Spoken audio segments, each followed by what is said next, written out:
the fixation with your identity limits your identity. What do you mean by that? So what I mean by that, and it's an idea actually that it jumped out at me because I recommended from, I think, your conversation with John McWhorter, was the Shelby Steele book.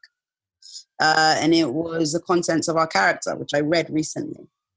And he said something that triggered that thought in me. And what it seemed, I can't remember specifically what he said, but what I took from it is, let's say, the more that we cling, if you're a male, you're a man, and the more you cling to this idea about what a man should be, what is masculine, and based on that, you think about where I should go to eat, maybe, like who I should date. All of these things limit what your identity could be, or you have a strong notion of what it means to be Black. And let's say what it means to be Black to you is always reacting to what white people do, because that's how you're authentically Black, let's say. That will just limit you. It will stop you from exploring so many other things that could be a lot more interesting.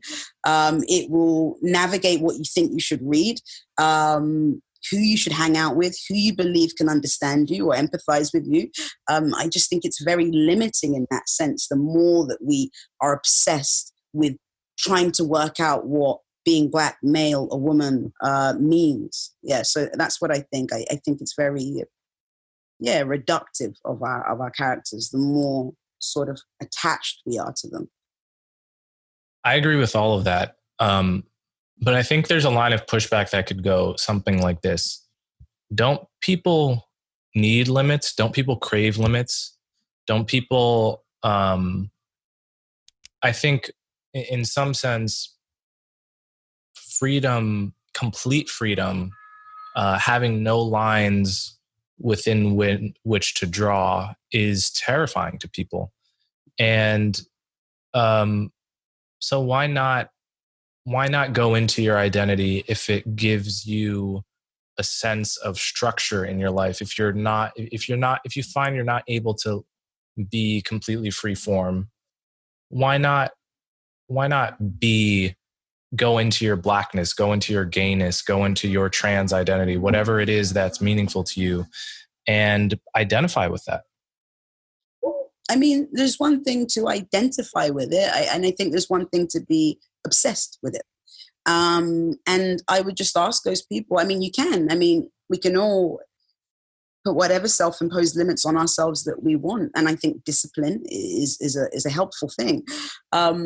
But how fulfilling is it? I think that's all I would ask a lot of people who were, who maybe teeter the line of being obsessive about their identity. Is it fulfilling? Do you feel more enriched? Do you feel like you are able to understand people more? Do you feel like you're having a good, or at least a decent time navigating this earth?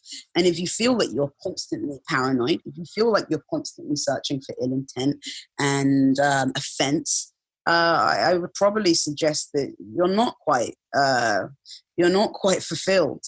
And in that sense, I don't think there's any negatives to loosening the reins on what your identity should or could be.